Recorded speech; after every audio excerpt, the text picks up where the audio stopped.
Alright, good morning mga ka-survivors. For today's vlog mga ka-survivors, papunta tayo ng Tanawan, Batangas. Alright, gamit natin itong Himalayan Scrum Royal Enfield. So tara, samahan nyo ako.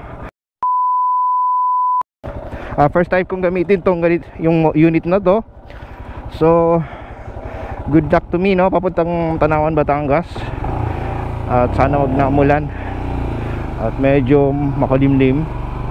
Ulan na kanina, tumigil na rin. Sana tuloy-tuloy na, wala nang ulan.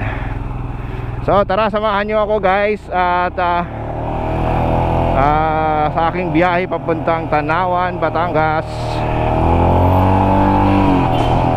Ito nga pala ay 411. Nakalagay dito, Scrum 411. Alright, Scrum 411. Yun, napaka-comfy ng kanyang riding position, no? Naka-upright ka lang. Yung kanyang manibela nakataas lang, so relax lang siya. Good for long ride. Hindi ka mangangawit, hindi masakit sa likod, pati sa kamay. Kasi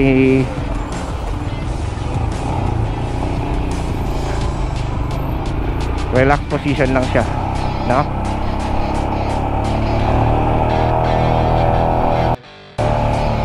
Akyat tayo sa may Skyway 3 dito sa may Quezon Avenue. Yan, napaka powerful niya itong motor na to.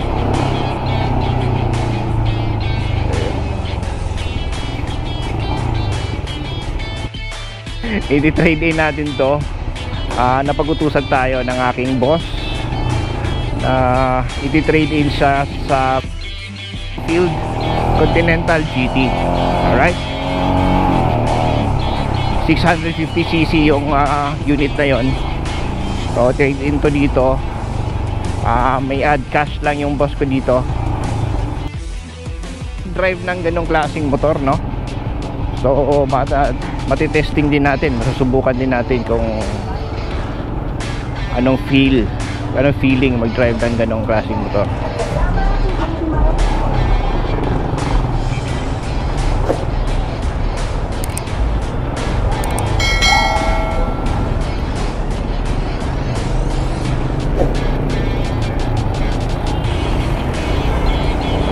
Alright, let's go. Akyat na tayo ng Skyway. Dahan-dahan lang tayo dahil hindi pa natin kabisado yung motor na to.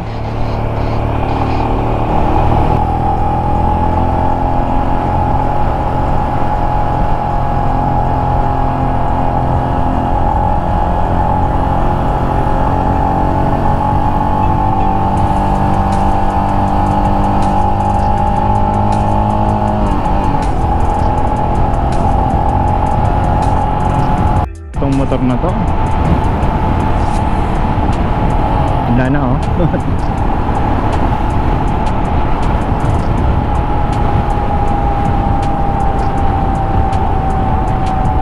Kung ikaw mahilig ka sa ratratan, hindi mo gugustuhin to.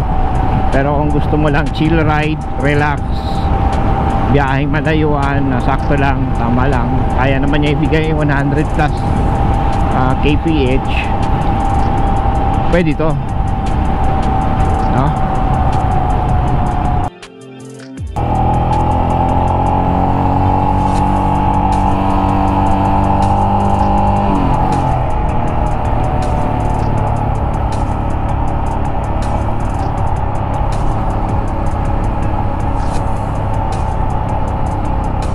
Napaka-relax position lang, no? Napaka-relax lang, oh.